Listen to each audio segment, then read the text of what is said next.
Assalamualaikum warahmatullahi wabarakatuh. Selamat berjumpa kembali di channel Rudi Rey. Gimana kabarnya teman-teman? Semoga sehat-sehat selalu ya, amin.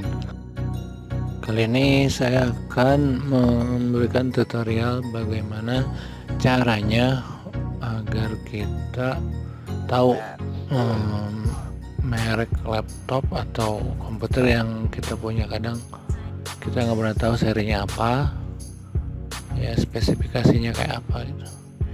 Ya langsung aja, nggak usah lama-lama, kita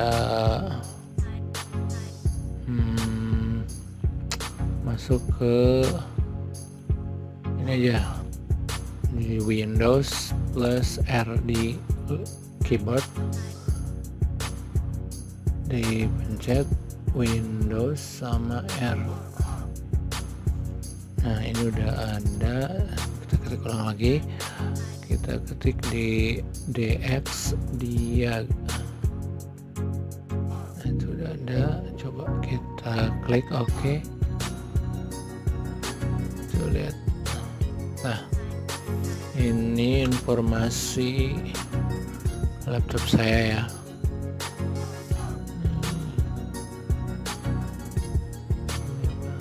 Sekarang itu Windowsnya Windows 7, nama ini mereknya kali ya, merek Acer, sistem modelnya ya ada di sini semua pokoknya, display, sound input, udah itu aja, gampang kan, simple aja, udah. Sampai sini aja. Assalamualaikum warahmatullahi wabarakatuh. Jangan lupa like, comment, subscribe, and share. Terima kasih. Dadah.